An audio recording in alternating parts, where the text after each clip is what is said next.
ব্লগে তোমাদের সবাইকে স্বাগতম। কেমন আছো তোমরা? আমি কিন্তু বেশ ভালোই আছি। আজ শনিবার।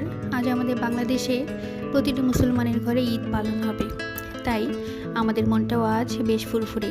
আজ প্রতিটি ঘরে সেমাই রান্না হবে, নানান রকমের আইটেম রান্না হবে। তাই পালমাশাইও বলে রেখেছে আজকে ঈদের সকালটা সে সেমাই খেয়েই শুরু করবে।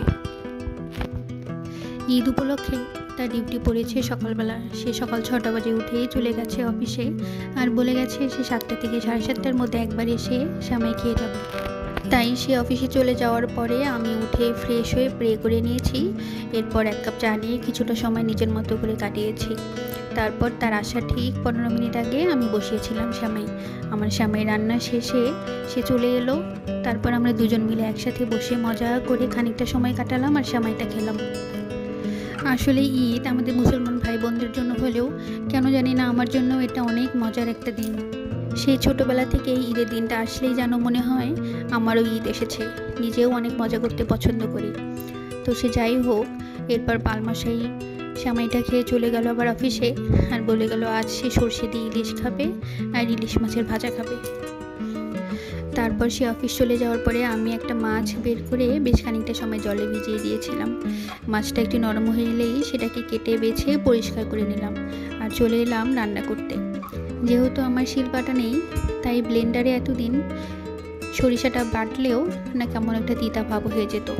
তাই এবার অনেকটা ইউটিউব ঘাটাঘাটি করে বেশ কয়েকটা উপায়ে জানো তো আমি এই সরিষাটা পেস্ট করা শিখেছি। আর আশ্চর্যজনকভাবে এবার সরিষা পেস্টটা একটুও তিতা হয়নি, আর খেতেও হয়েছিল দুর্দান্ত। জানো, তোমাদের সাথে এটা একদিন আমি আমার শর্ট রিলসে শেয়ার করব যে আমি কিভাবে এই সরিষাটা পেস্ট করেছি ব্লেন্ডারে, যেন তিতা না হয়। তো যাই হোক, প্রথমে সরিষা বাটা দিয়ে আমি ভয় ভয় করে শুধুমাত্র 2 পিস রান্না করেছিলাম ইলিশ মাছ। এরপর ভাবলাম যে না, যেহেতু সে ভাজা মাছ খেতে চেয়েছে, তাই 2টো বড় পিস একটু কড়া করে ভেজে নিয়ে তার সাথে কিছুটা তেলে তুলে রাখলাম।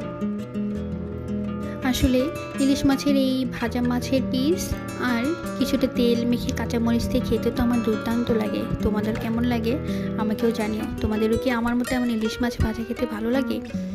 যাই হোক, এরপরে ইলিশ মাছটাকে সাইডে তুলে রেখে আরও কয়েকটা পিস ভেজে নিয়ে এবার করবো রাতের জন্য জিরা বাটা দিয়ে আলু দিয়ে ইলিশ মাছের পাতলা ঝোল।